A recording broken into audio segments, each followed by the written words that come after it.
Uh, I welcome Abhayanand sir to this meeting on behalf of everybody in all the faculty and students of Vidya Vihar Group of Institutions sir. Sir जो है सो retired IPS हैं, social activist, educationist, founder of super 30, x DGP of Bihar, mentor of oil India super 30, Assam में गुवाहाटी, जोरहट, डिब्रूगढ़ में है, national super 100 जो दिल्ली में है, गेल उत्कर्ष super 100 जो कि कानपुर में है, मगध सुपर 30, त्रिवेणी सुपर 30, रहमानी 30, ये सब संस्थाओं से सर जुड़े हुए हैं। और सर रिटायर्ड आईपीएस ऑफिसर हैं। इनकी स्कूलिंग जो है सो saint Xavier high school Patna से और saint Michael's high school Patna से हुई 95 में सर। ग्रेजुएट अच्छा graduated from Patna science college majoring in physics, top college with gold medal वहां पे मिला फिजिक्स में। 1977 में सर जो है सो आईपीएस ऑफिसर बने, यूपीएससी क्लियर करके बिहार कैडर में को ज्वाइन किया सर ने। फिर आनंद कुमार जी के साथ इन्होंने ही सुपर 30 की परिकल्पना की ताकि गरीब बच्चों को आईआईटी और कंपटीशन क्रैक करने के लिए तैयार किया जा सके। 2006 में एडीजी हेडक्वार्टर्स थे सर, और वहां पर उनका विशेष ध्यान था speedy trial of arms act cases जितने हैं उसका तेजी से निराकरण किया जाए, ताकि उससे फिर लॉ एंड ऑर्डर की स्थिति पे काफी सुधार आया राज्य में। बीएमपी के एडीजी के रूप में इन्होंने सारे सिपाहियों से जो है सो डोनेट करवाया, ताकि एक पुराने सरकारी अस्पताल को एक मॉडर्न नर्सिंग होम के रूप में परिवर्तित किया जा सके। 2011 अगस्त में ये बिहार के डीजीपी बने। संयोगवश इनके पिताजी श्री जगदानंद जी भी बिहार के 28वें डीजीपी थे 1985-86 में। तो पहले जी परीक्षा में सफलता से संबंधित कुछ सवाल हैं सर बच्चों के जनरल। सीबीएसई जी मेन तथा जी एडवांस के पाठ्यक्रम में क्या संबंध है, क्या रिलेशनशिप है? सीबीएसई का जो पाठ्यक्रम है और जेई मेंस, ये दोनों एग्जैक्टली आइडेंटिकल है ऑलमोस्ट। जेई एडवांस उससे छोटा है, सिलेबस कम है, लेकिन क्वेश्चन का लेवल सीबीएसई का सबसे नीचे है, जेई मेंस थोड़ा सा ऊपर है और जेई एडवांस बहुत ऊपर है। तो संक्षेप में आपके प्रश्न का यही उत्तर है। अगर इसमें और कुछ जानना हो तो बताइए। ठीक है सर, बाकी बच्चे पूछ लेंगे विशेष जानकारी। सीबीएसई जी मेन और जी एडवांस तीनों का की साथ में पढ़ाई कैसे की जाए, सामंजस्य कैसे बिठाया जाए सर? पढ़ाई अलग होती नहीं है, अंडरस्टैंडिंग अलग होती है।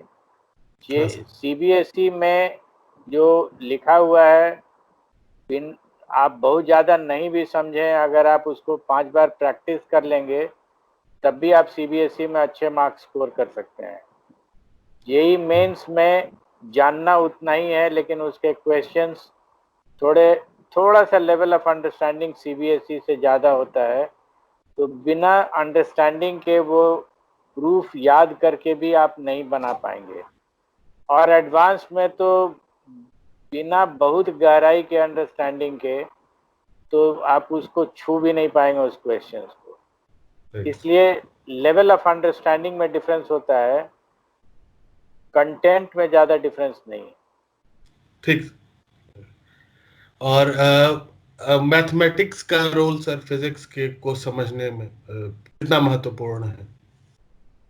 मेरी समझ से एक बेटर सेंटेंस है कि मैथमेटिक्स के बिना दुनिया की कोई चीज़ नहीं समझी जा सकती है।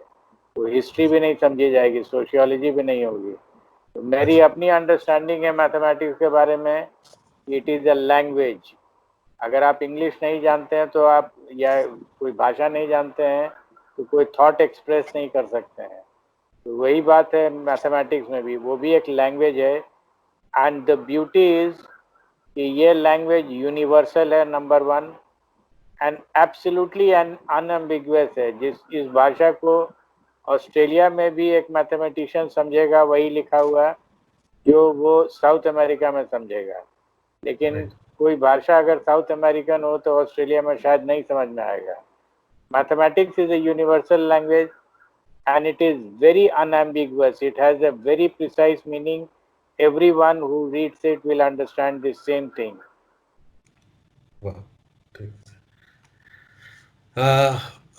महत्व मतलब कंपैरेटिव जो है सो महत्व फिजिक्स, केमिस्ट्री और मैथमेटिक्स पढ़ने का आईआईटी की सफलता में सर।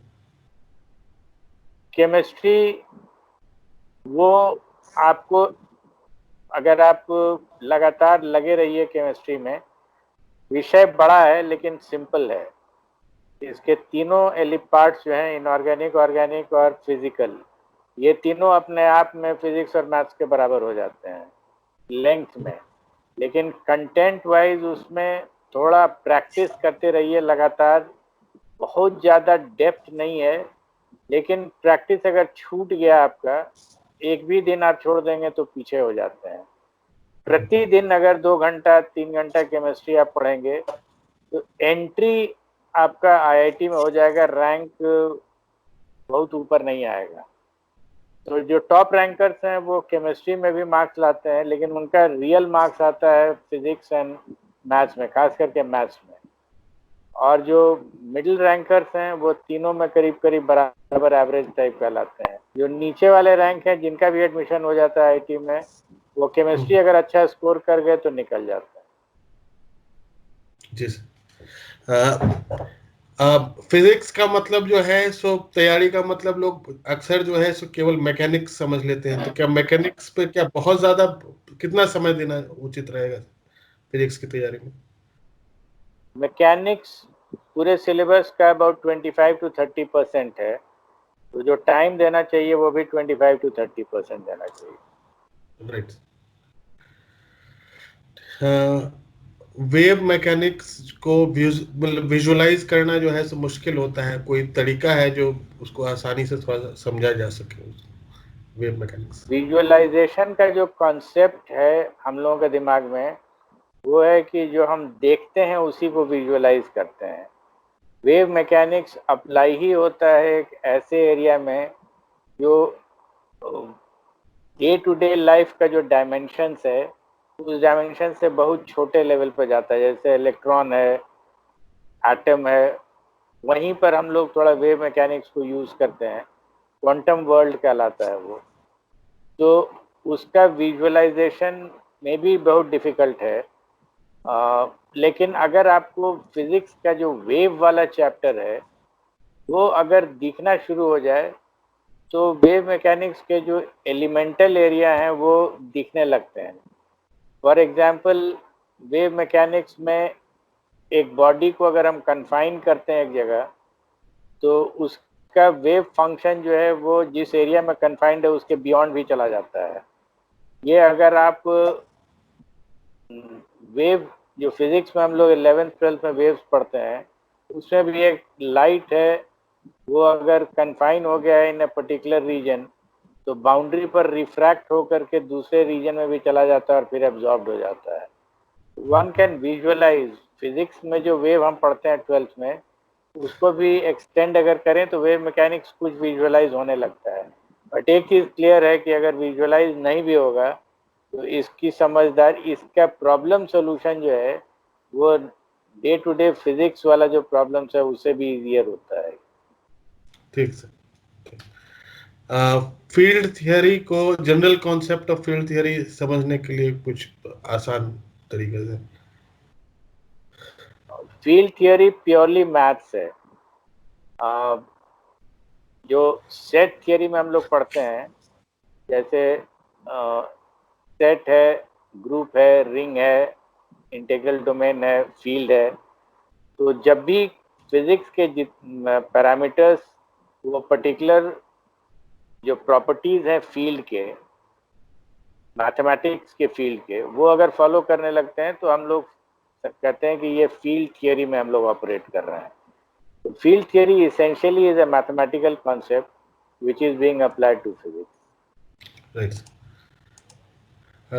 कुछ जनरल परीक्षा में सफलता से संबंधित सर, किसी भी विषय या प्रतियोगिता की पढ़ाई करने का सर्वश्रेष्ठ तरीका क्या हो सकता है, मतलब आपके हिसाब से? पहली परीक्षा कोई भी हो, अगर नेशनल लेवल का एग्जाम होता है तो जो टेक्निक है वो एक ही है। आपको बेसिक्स तो पढ़ना ही होगा, वो तो सब में सब्जेक्ट तो आपको जानना होगा। उसके बाद जब कंपटीशन की तैयारी शुरू करते हैं तो 3 स्टेज में है, प्रैक्टिस, टेस्ट एंड डिस्कशन। जब आपने एक टॉपिक पढ़ लिया और आपको लगा कि ये टॉपिक हम समझ गए हैं, तो जो एंड ऑफ द चैप्टर पर टेक्स्ट बुक में जो क्वेश्चंस है उसको आप प्रैक्टिस कीजिए। उसमें टाइम का कोई बंधन नहीं होता है, रीजनेबल टाइम में अगर बनता है तो ठीक है, फिर उसको आप चेक कर लेते हैं एक बार। तो that part is called practice. Once the practice is over, then you have to appear in simulated test condition. Simulated test conditions में अपने लिए आप टेस्ट ऑर्गेनाइज कीजिए। वो अगर कोई कोचिंग इंस्टीट्यूट कर दे या क्लास में हो जाए, या अगर आप अपने सेल्फ स्टडी कर रहे हैं तो कहीं से पेपर ले आइए, 1 घंटे का पेपर लीजिए, आधे घंटे का लीजिए, वो सिमुलेटेड कंडीशन में होना चाहिए। Once you have completed the test, then it should be discussed. Discussion, अगर ग्रुप में हम टेस्ट दे रहे हैं, मान लीजिए 25 बच्चे हैं एक साथ टेस्ट दे रहे हैं, तो टेस्ट के तुरंत बाद वो आपस में सभी 25 बच्चे या 30 बच्चे आपस में डिस्कस करेंगे और सॉल्यूशंस डिस्कस करते हैं। हमने इस प्रॉब्लम को कैसे सॉल्व किया, आपने कैसे सॉल्व किया। और एक बार वो खत्म हो जाता है, then if you are in a coaching institute या कोई प्रोफेशनल ग्रुप के साथ आप हैं, तो जो क्वेश्चंस आपस में डिस्कशन के बाद नहीं बन पाया, वो फैकल्टी के पास जाएगा और फैकल्टी का काम है चेक करना कि ये क्वेश्चन क्यों नहीं बना किसी से भी। उसका अर्थ निकलेगा कि पर्टिकुलर कोई कॉन्सेप्ट शायद आपने नहीं समझाया ठीक से, इसलिए ये क्वेश्चन नहीं बना है। तो that is a hint for the faculty to get into that area which has been left out and repeat the whole thing again। तो वो 2-3 क्वेश्चन जो छूट जाएंगे उसके थ्रू वो पूरे चैप्टर का रिवीजन करा देते हैं faculty. That is the role of the faculty in discussion. Okay. प्रतियोगिता परीक्षा की तैयारी किस कक्षा से शुरू करनी चाहिए? प्रतियोगिता परीक्षा मेरी समझ से 9th 10th भी थोड़ा अर्ली हो जाता है। सीबीएसई के लिए बहुत ज़्यादा तैयारी की ज़रूरत नहीं होती है, इंडिविजुअली भी सब लोग करते हैं। बट 11th में जैसे ही आए, और आईआईटी पहली परीक्षा तो आईआईटी की होती है। एनटीएससी ओलंपियाड वगैरह भी? एनटीएससी ओलंपियाड में मैंने जितना देखा है लोगों को, वो इंडिविजुअली ही कर लेते हैं लोग। अब पता नहीं, बहुत लोग आजकल शुरू हो गए हैं कि एनटीएससी की भी तैयारी करा रहे हैं, ओलंपियाड की भी तैयारी करा रहे हैं। आई थिंक वो इंडिविजुअली नेट वेट पर करके हो जा रहा है। जितने लोगों का हमने देखा है होते हुए वैसे ही होता है। ठीक। एनालिटिकल एबिलिटी जो है सो अपनी ये कैसी बढ़ाई जाए, मतलब चिंतन करने की क्षमता? ये मेरा अपना एक सेंटेंस है, दिस इज फॉर टीचर्स जो क्लास 2-3 में पढ़ा रहे हैं, वो उनके लिए है। मैं अपने वाक्य को ही बता देता हूँ। A teacher is one who never gives the right answer, he keeps asking the right questions. जब भी बच्चा कोई सवाल लेके आता है तो उसका उत्तर टीचर को नहीं देना चाहिए। टीचर उसे काउंटर क्वेश्चन करेगा और छोटे छोटे 3-4 काउंटर क्वेश्चंस के थ्रू उस बच्चे को ही प्रेरित करेगा कि सोच के अपने क्वेश्चन का आंसर निकाल दे। क्योंकि आप इस बात का ध्यान देंगे कि हमारी शिक्षा व्यवस्था इंफॉर्मेशन गैदरर की हो गई है। हम लोग सूचनाओं को एकत्रित करके ढेर लगा देते हैं, सूचनाओं को प्रोसेस नहीं कर पा रहा है बच्चा। तो आप उसकी प्रोसेसिंग एबिलिटी को डेवलप कीजिएगा जब वो स्वयं अपने से सोचेगा। जैसे हिस्ट्री किताब में एनसीईआरटी में कहीं हमने पढ़ा था, man was a food gatherer and then he became a food processor. तो शिक्षा में भी वही है, आपने इंफॉर्मेशन इतना गैदर करा दिया है कि बच्चा परेशान हो जाता है इंफॉर्मेशन से, इंफॉर्मेशन ओवरलोड हो रहा है। उसको हाँ सर। कम इंफॉर्मेशन दीजिए और वो उसके थ्रू वो प्रोसेस करके वो 2 बात जाने और तीसरा अपने से निकाल ले, तो उसकी एबिलिटी बढ़ गई थिंकिंग की, जी और सर। यही रिक्वायर्ड है। आपने यूपीएससी की परीक्षा में भी सफलता प्राप्त की सर। कैसे उसकी तैयारी करनी चाहिए, मतलब कहाँ से शुरू करनी चाहिए? मैंने जो यूपीएससी की थी वो बहुत वर्ष पहले की थी, और उस हाँ। जमाने में इतना कंपटीशन भी नहीं होता था। हम लोग सिर्फ पढ़ते थे और पढ़ के समझ लेते थे। हमने जो आपको प्रैक्टिस टेस्ट डिस्कशन बताया, ये सब उस समय हम लोग नहीं करते थे, क्योंकि इतना कीन कंपटीशन नहीं था। अब इतना कीन कंपटीशन है, टाइम मैनेजमेंट है, हम लोगों को कोई टाइम मैनेजमेंट बताता भी नहीं। हम लोग आगाते थे पढ़ के, और एग्जामिनेशन हॉल में एकदम फ्री माइंड से जाते थे कि आता सब कुछ है, लिख देंगे, और लिख के चले आते थे। लेकिन अब ये नहीं हो सकता है, क्योंकि आने वाले लोगों की संख्या इतनी ज़्यादा है कि उसमें से भी मेजर परसेंटेज लोगों का नहीं होता है जो टाइम मैनेज कर पाते हैं, जो शॉर्टकट अप्लाई कर सकते हैं। आजकल वर्ड्स आ गए हैं, smart study not hard study. हम लोग हार्ड स्टडी करते थे, स्मार्ट का कोई कॉन्सेप्ट नहीं था, तो वो अब बहुत रेलेवेंट नहीं रह गया, बहुत पुरानी बात हो गई। अच्छा, ठीक है, ठीक। अभी कोरोना के समय जो है जो ध्यान भटकता है सभी का, मतलब पढ़ने वालों का भी, पढ़ाने वालों का भी। तो विद्यार्थियों के लिए क्या है, अभी क्या करना चाहिए सबको? आप अधीर नहीं हो सकते हैं। अगर एग्जामिनेशन बढ़ रहा है, डेट बढ़ रहा है, तो सबके लिए बढ़ रहा है। तो कभी कभी जिंदगी में वो समय आता है जब आपको परिस्थितियों के अनुसार अपने को ढालना पड़ता है। तो आप इसी में प्रसन्न रहिए कि ये परिस्थिति सिर्फ आपके लिए नहीं है, ये सबके लिए है। देयरफॉर पढ़िए, जब परीक्षा होगी तो आप बेस्ट प्रिपेयर्ड रहिएगा उसके लिए। This is something which you cannot help. Super 30 के संबंध में सर, इसकी स्थापना का विचार आपको कैसे और कब आया है, मतलब सामान्य जिज्ञासा? वर्ष 2002 में मेरे दोनों बच्चे, जिनको हमने पढ़ाया था बचपन से, क्लास 1 2 से, इनफैक्ट मैं बताऊं आपके श्रोताओं को, I am not a professional teacher. मेरे पास कोई टीचिंग की विधा के संबंध में पढ़ाई मैंने की नहीं है।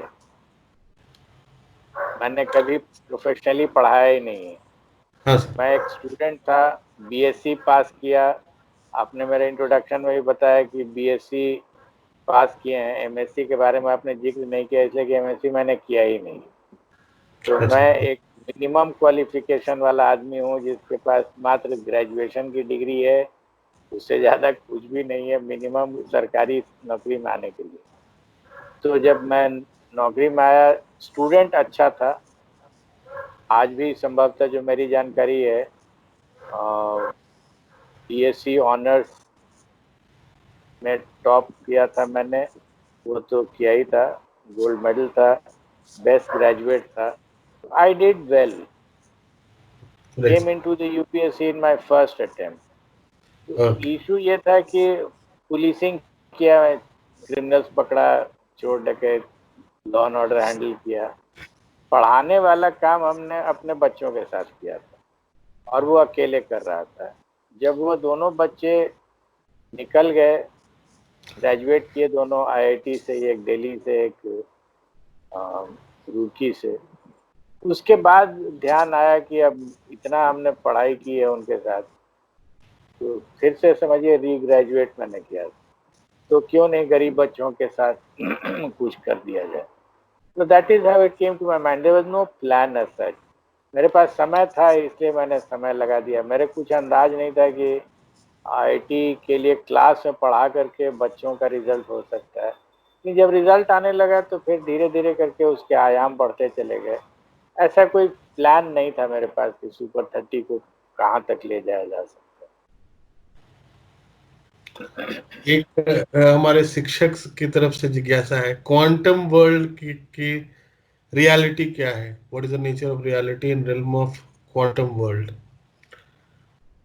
Quantum world is the only real world. अगर सेंटेंस आपको समझना है, जिस वर्ल्ड को आप देख रहे हैं वो एक सबसेट है क्वांटम वर्ल्ड का। ये दिक्कत है कि हम लोगों का जो सेंसेस है वो मैक्रो लेवल का सेंसेस है, और क्वांटम वर्ल्ड जो है वो क्वांटम वर्ल्ड को भी रखता है अपने अंदर में और रियल वर्ल्ड को भी रखता है। तो अब क्वेश्चन ये है कि कहाँ पर मार्जिन है दोनों के बीच में। तो जो हमारा सेंसेस है वो, जिस वर्ल्ड में हम लोग 11th 12th का प्रॉब्लम सॉल्व करते हैं, उसमें जो एक्शन एक कॉन्सेप्ट होता है, एनर्जी इनटू टाइम, जो पैरामीटर्स इन्वॉल्व है वो अगर एच के ऑर्डर का है, जिस प्रॉब्लम को हम देख रहे हैं उसमें एनर्जी का जो ऑर्डर है और जो टाइम है लेट्स से 1 सेकेंड, या किसी किसी डोमेन में टाइम में भी of the order of 10⁻⁻15 second. तो आप एनर्जी इनटू टाइम का जो ऑर्डर है ना, जिस प्रॉब्लम को दिया वो अगर आप मल्टीप्लाई कर देते हैं और वो एच के ऑर्डर का होता है या एच से कम हो जाता है, तो यू आर श्योर कि ये क्लासिकल फिजिक्स लगा करके नहीं बन सकता है। वे classical physics is only a subset of the quantum world. तो सिर्फ क्वांटम ही फिजिक्स अप्लाई होगा उस एरिया में जहाँ पर कि जो प्रॉब्लम का मैनिफेस्टेशन है that is energy into second, वो एच के ऑर्डर का होगा। तो आप श्योर रहिए कि ये क्वांटम वर्ल्ड है, नहीं तो क्लासिकल है। But classical world is a limiting case of the quantum world and it is a subset. Sir super 30 में क्लास 10 के बाद कैसे जा सकते हैं? एक हम लोग ओपन एग्जाम लेते हैं। आपको हम एक बात तो बता दें कि अभयानंद सुपर 30 जो आपने देखा है, ये कुछ महीने पहले तक चल रहा था, कतिपय कारणों से मैंने उसको छोड़ दिया है, तो उसके बारे में अब मैं नहीं जानता हूँ। एक मगध सुपर 30 है जो भी मेरे मेंटरशिप में चल रहा है, उसकी परीक्षा होगी। अब तो लॉकडाउन के कारण थोड़ा विलम्ब हो चुका है। आप किस क्लास में हैं अभी? सर 10th में। 10th अभी परीक्षा देंगे आप? इस वर्ष Yes, sir. देंगे, अगले वर्ष देंगे? तो आप उस समय अलर्ट रहिएगा, मगध सुपर 30 में अप्लाई कर सकते हैं, और सिलेक्शन अगर हो जाएगा तो फिर आप ज्वाइन कर लीजिए। एवरीथिंग इज फ्री, खाना पीना रहना पढ़ना सब कुछ free. Thank you sir. Chirag Agrawal, topics we have to read up for clearing Super 30. हम लोग फिजिक्स नहीं पूछते हैं, केमिस्ट्री भी कुछ नहीं पूछते हैं, एक भी क्वेश्चन नहीं पूछते हैं, ना फिजिक्स से ना केमिस्ट्री से। हमारा 2 एरिया में टेस्ट होता है। एक है आईक्यू, जिसको आप आईक्यू ही के नाम से जानते होइएगा, और दूसरा है मैथ्स। और मैथ्स भी 8th 9th के ही लेवल का रहता है, 10th भी बहुत मुश्किल से। तो इंटरेस्टिंग क्वेश्चंस रहते हैं, थोड़ा माइंड अप्लाई कीजिएगा तो तुरंत बन जाता है। बट फिजिक्स एंड केमिस्ट्री एकदम नहीं पूछते हैं। अच्छा Rita ma'am. Yes, sir. With your kind permission, I would like to ask what should be the strategy of cracking JEE and class 12 at the same time? आपको मैम ये मैं बताऊं कि जो लोग संख्या वाइज क्रैक करते हैं ना, 50% से ज़्यादा लोग फर्स्ट ही अटेम्प्ट में करते हैं, और जो टॉपर होते हैं तो सेकंड अटेम्प्ट वाले होते ही नहीं है, तो हमेशा फर्स्ट अटेम्प्टर्स होते हैं। तो ये गलत फहमी हो रही है लोगों को कि फर्स्ट अटेम्प्ट में तो होगा ही नहीं, 12th पहले करेंगे तब। ऐसा नहीं होता है। आप अगर 12th की पढ़ाई के दौरान कंटेंट को एकदम डेप्थ तक ले जा करके पढ़ पाएँ, समझ पाएँ, और आपको हम उसका भी एक सेंटेंस बता देते हैं कि एक्चुअली आपको समझ में आया कि नहीं एक टॉपिक, उसका एक सिंपल टेस्ट है। और वो टेस्ट है कि आप अपने से एक क्लास जूनियर को उसको क्लास में अगर आप समझा दें जो आपने समझा है, और उसके हर डाउट का उसका जेन्युइन डाउट्स होगा, उसको रॉ डाउट्स बोलते हैं। वो आपको लगेगा कि बेवकूफ़ वाली बात कर रहा है, बट हो सकता है, लेकिन आप अगर उसको समझा पाइए as a teacher, then you have understood this subject या टॉपिक। ये लेवल अगर आपका चलता जा रहा है तो आप समझिए कि आप फर्स्ट अटेम्प्ट में ही निकालिएगा। और किसी का सवाल? So thank you, sir. One more question. I beg ji. pardon of you. The exam pattern of JEE and class 12 are entirely different. So how will a child strike a balance between them? ये जो आपका question था उसी का answer हमने दिया है madam. अगर हमको पढ़ाना रहेगा या जो बच्चा शार्प होगा ना, वो बोर्ड की परीक्षा 1 महीने में पढ़ लेगा और वो नंबर भी ले आएगा, 90 से ऊपर ही हर चीज़ में लाएगा। वो पढ़ेगा एडवांस के लिए, वो पढ़ेगा मेंस के लिए, और बोर्ड लास्ट में उसको चूंकि लिखना रहता है तो वो अंग्रेजी लिखने का प्रैक्टिस कर लेता है। एक ही क्वेश्चन को, मैथ्स का क्वेश्चन, फिजिक्स का क्वेश्चन को जेई वाला जो बच्चा है ना, वो एक लाइन में सॉल्व करेगा and he will be over with it.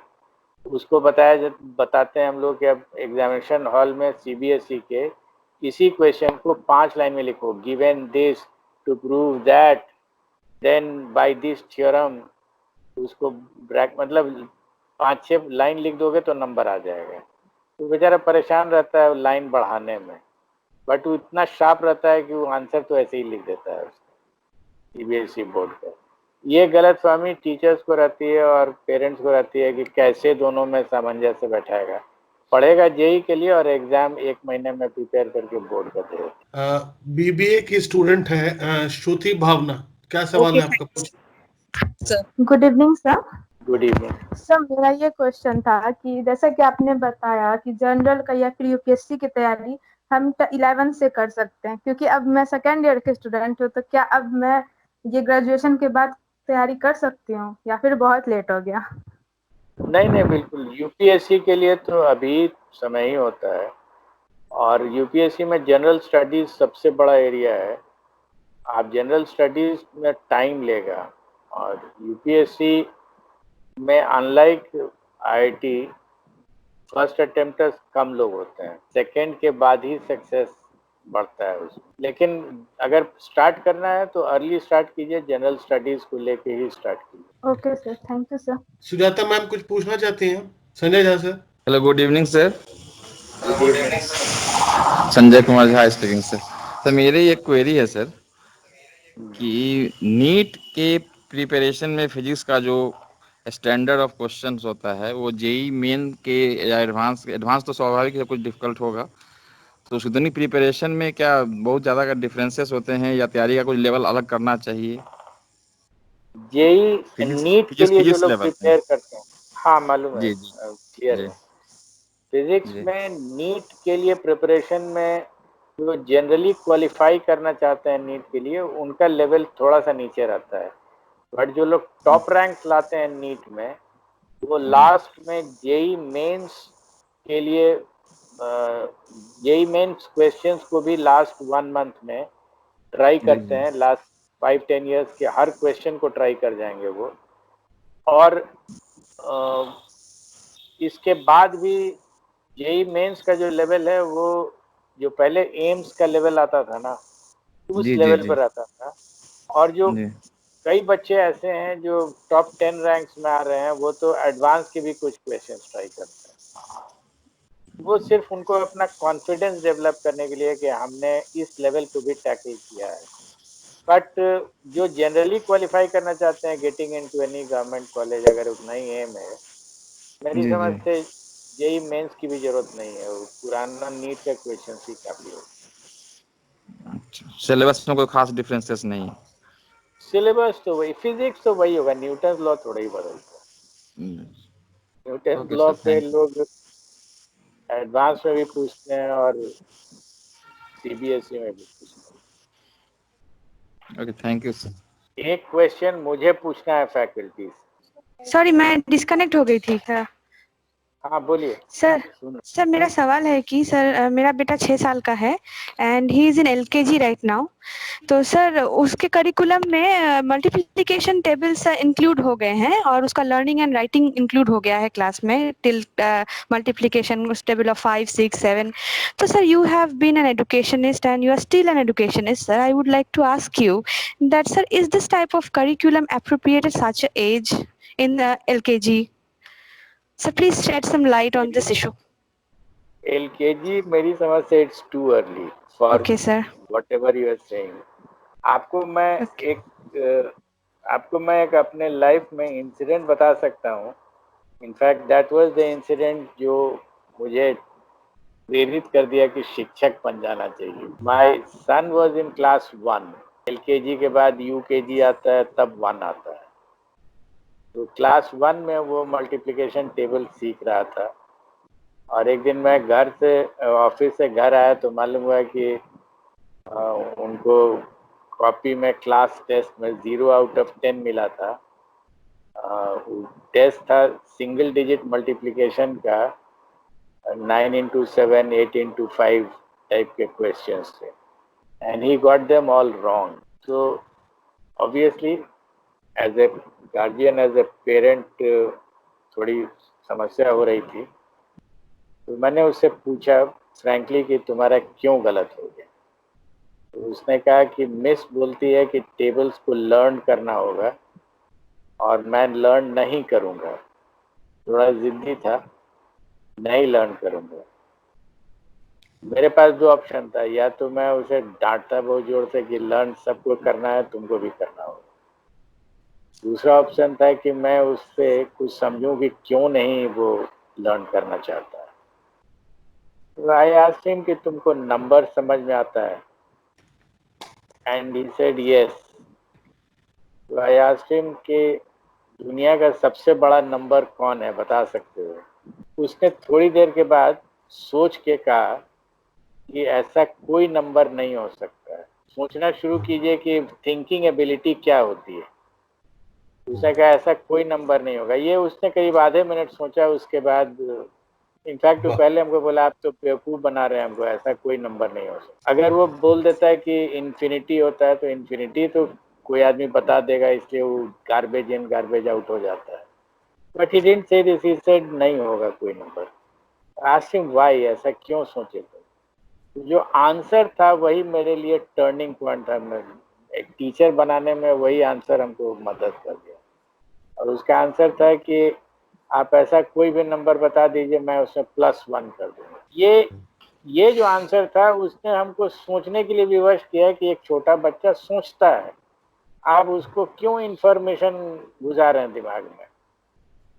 यही मैं बात आपसे कई बार अपने आज के डिस्कशन में कहा कि इंफॉर्मेशन गैदरर मत बताइए। 6 into 7 42, उसको कुछ नहीं समझ में आया कि 6 into 7 का मीनिंग क्या है, 42 क्या है, उसको समझ ही में नहीं आ रहा है। तो आप उससे 6 into 7 का मीनिंग क्या है ये समझा सकते हैं, करके दिखा सकते हैं, उसके साथ डिस्कशन कर सकते हैं, तो यूजफुल होगा। हम तो कहते हैं कि एलकेजी में आप उससे डिस्कस कीजिए कि आप पूरा पाम का 5 फिंगर दिखाइए, how many fingers, and I have done it. हम इसका आपको रिपीट करके बताते हैं। 5 फिंगर, बोलेगा 5, उससे नाम पूछिए, वो शायद नाम भी बता देगा, लिटिल फिंगर, रिंग फिंगर, और लास्ट में बोलेगा थंब। तो हम स्टार्ट हो जाते हैं उसके साथ कि और सब तो फिंगर था, ये तो थंब है। प्रश्न ये है कि ये एक बेटर क्वेश्चन है बजाय इसके कि 7 into 6 is 42। आप फॉलो कर पा रहे होइएगा कि उसको थिंकिंग एबिलिटी के लिए, जी जी जी थिंकिंग सर एबिलिटी, जी 5 का मीनिंग उसको समझ में आना चाहिए। What is 5? 5 कह रहा है और जब नाम पूछते हैं तो कहता है thumb. He should start thinking and there is no definite answer to it. He might start arguing also, and let him argue. Why should you force your answer on him?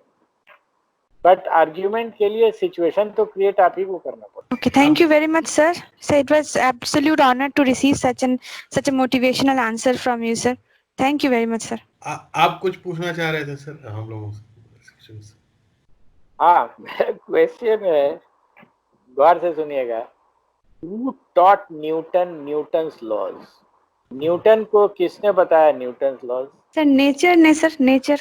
तो न्यूटन में ऐसी कौन सी चीज थी कि उनको ही पता चला, नेचर ने बता दिया?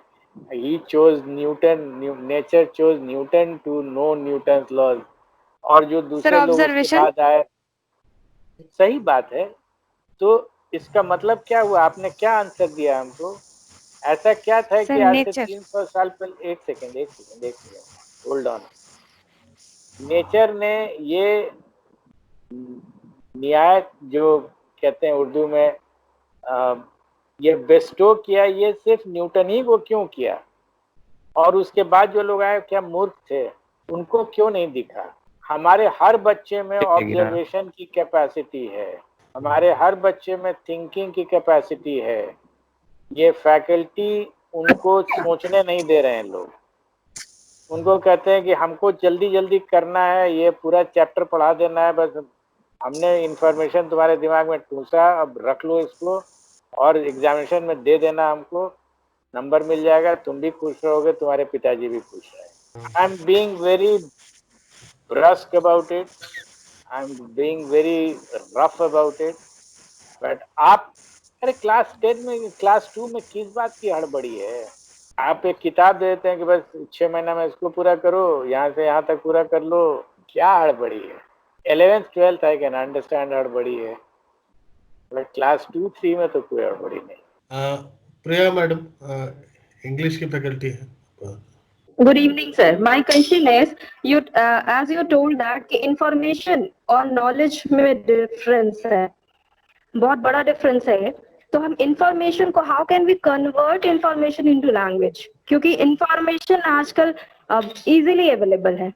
तो मेरे दिमाग में बहुत दिन से ये question घूम रहा है कि information को knowledge में कैसे convert करें हम, ताकि बच्चों को इसका सही direction में सोचने के लिए करें, ये तो आपको प्रोवोक करना होगा इनटू थिंकिंग। जैसे हमने कहा ना कि 5 इज एन इंफॉर्मेशन, तो ये 1 2 3 4 5 is an information because he learns counting, ये ऑलमोस्ट नेचुरली आ जाता है। बट ये 5 फिंगर्स है कि नहीं है, ये नॉलेज है, ये डिबेट करके आएगा। और उसके बाद भी आप इसको आगे बढ़ा करके देख सकते हैं, एक फिंगर छोटा और एक फिंगर बड़ा है। अच्छा, ये छोटे को भी आपको अगेन क्लास LKG में टाइप के ले जाते हैं, जहाँ काउंटिंग सिखाया जाता है। तो काउंटिंग की जो बुक्स है उसमें 4 बॉल बनाएंगे, तो हाउ मेनी बॉल, तो बच्चा 4 लिख देता है। और आप मार्क कीजिएगा हर बॉल का साइज बराबर ही प्रिंट किया रहता है। ना हम अब बोर्ड पे बना देंगे, I want to make the child think. So अब हम क्या करेंगे, एक छोटा बॉल बनाएंगे, एक बहुत बड़ा बॉल बनाएंगे, एक मझोला बॉल बना देंगे। बोलेंगे हाउ मेनी बॉल्स। अगर बच्चा 3 सीधे लिख दिया तो इसका मतलब वो सोच ही नहीं रहा है, उसको डिफरेंस दिखाई पड़ा या नहीं। अगर हमारा काम है डिफरेंस क्रिएट करके क्वेश्चन क्रिएट करना, और उसका काम है आंसर करना। गार्जियंस को भी हमने देखा है, वो बहुत, मेरा बच्चा बहुत क्यूरियस है, बहुत सवाल करता है। हम कह रहे हैं कि उल्टी गंगा बहा रहे हैं, सवाल आपको करना है और उत्तर उसको ढूंढना है, क्योंकि उसकी जिंदगी उसकी हर स्टेप पर उससे प्रश्न करने वाली है। तो उसको प्रिपेयर्ड होना है जिंदगी के प्रश्नों का उत्तर देने के लिए। आप वहां नहीं खड़े रहिएगा उत्तर देने के लिए, तो आप अभी से ही उसको एक माहौल में डालिए जहां उसके लिए आप क्वेश्चंस क्रिएट कीजिए और वो उत्तर ढूंढेगा। आप फिर डिस्कस कीजिए उसके साथ। Thank you for this new dimension of thinking. एक सवाल मेरा सर और है यूपीएससी की तैयारी के संबंध में। यूपीएससी की तैयारी को अगर हम समय सीमा में बांधना चाहें तो कितना टाइम उसके लिए सफिशिएंट होगा? एक जो लोग हैं जो अभी एक प्लेटफॉर्म पे काम कर रहे हैं, उन अगर एस्पिरेशन है किसी को, तो कितना यूपीएससी के बारे में आप हमसे जो बात कर रही है ना, मैंने एग्जाम दिया था 76 में। हेलो, 1976 में था। उसके बाद मैंने कभी यूपीएससी की तरफ देखा नहीं, आईआईटी की तरफ जरूर देखा था। लेकिन अब कुछ मेरे स्टूडेंट लोग यूपीएससी की तैयारी कर रहे हैं, तो उनसे जो मैंने देखा है, सुना है, ये बहुत अर्ली, मतलब आप ग्रेजुएशन स्टार्ट किए और लोग लग जाते हैं। जो फर्स्ट अटेम्प्टर्स हैं, फर्स्ट अटेम्प्ट में निकल रहे हैं, वो लोग सीधे फर्स्ट डे 1 कॉलेज में पहुंचे और वहां से स्टार्ट हो जाते हैं। जो लंबा नहीं है। कर पाए हैं सर, कॉलेज में स्टार्ट जो नहीं कर पाए हैं उनके लिए तो आप मेरा अभी स्टार्ट कीजिए, आप क्या कहीं तो उसमें स्टार्ट सजेस्ट, करना, हाँ कहीं से तो स्टार्ट तो शुरुआत करना ही करनी है, तो जो बिगिनर है उसको आप क्या टिप्स देना चाहेंगे सर? जनरल वो स्टडीज स्टार्ट करना होगा, general studies. Okay sir, thank you. और किसी का कोई सवाल है? मेरा संदेश होगा आपके लिए कि आप लोग एजुकेशनल इंस्टीट्यूशन में हैं, कृपया थिंकिंग चिल्ड्रन जनरेट कीजिए। 10 साल आपके साथ रह रहा है, हाँ सर। थिंकिंग इंडिविजुअल्स जनरेट कीजिए। हम लोग मैकेनिकल इंडिविजुअल्स जनरेट कर रहे हैं। दे नो अ लॉट, वो इतना इंफॉर्मेशन नेट से गैदर कर लेते हैं, but net is a collection of information, processing नहीं कर पाते हैं। और वो भी काम आजकल हम लोगों ने आर्टिफिशियल इंटेलिजेंस पर छोड़ दिया है। ठीक है, आर्टिफिशियल इंटेलिजेंस कुछ दिन तक चलेगा, लेकिन थिंकिंग इंडिविजुअल्स जनरेट कीजिए। हमने कोशिश की अपने विभाग में भी, कांस्टेबल्स के बीच में भी, थिंकिंग कांस्टेबल्स, और वो सोच सकते हैं। Human beings can always think, they have brains, उनको सोचने दीजिए। आप अपनी सोच को उन पर इम्पोज मत कीजिए। एक दृष्टता वाला, पब्लिक और पुलिस के रिश्ते कैसे होने चाहिए, मतलब पुलिस को कैसा होना चाहिए, पब्लिक को कैसा होना चाहिए, कुछ दोनों में कॉमन चीज क्या है? जनता ही पुलिस और पब्लिक के बीच में कॉमन क्या है? आदमी है दोनों। हाँ हाँ। तो फिर आदमी और आदमी के साथ जो संबंध होता है वही पुलिस और आदमी, पुलिस और पब्लिक का भी होता है। जब भी रिलेशनशिप होगा श्रीमान, तो वो कॉमननेस पर होता है। Relationships cannot be based on something which is not common to both. आदमी तो दोनों है ना, वो रिलेशनशिप आदमी के होगा। एक केशव कुमार का कोई सवाल है लगभग? केशव कुमार, हम लोग अंत के करीब सर क्लास 11th में आईआईटी के प्रिपरेशन के लिए कोचिंग बेस्ट होता है या फिर स्कूलिंग? अगर स्कूल में लैब बढ़िया है तो स्कूल में टाइम देना चाहिए, लैब में खास करके। और कोचिंग, अगर कोई वो एक ऐसा ग्रुप ऑफ स्टूडेंट्स है जो कि रियली सब बराबर के लेवल के इंटेलिजेंट लोग हैं, तो आपको उनके बीच में रहने से ज़्यादा फायदा होगा। स्टूडेंट ग्रुप जो है वो बढ़िया अगर मिल जाए तो वहाँ जाना चाहिए। ठीक है सर। हम लोगों का thank you very much sir. बहुत आपने समय दिया और बहुत डिटेल्ड जो है हमारे सभी बच्चों का, हमारे जनरल भी सवालों के उत्तर दिए, बच्चों के स्पेसिफिक क्वेरीज के भी उत्तर दिए, और मोटिवेट भी किया सर, एकदम रास्ता भी दिखाया। इसके लिए हम लोग बहुत पूरे संस्थान की तरफ से आपके शुक्रगुजार हैं। Thank you very much sir. Thank you.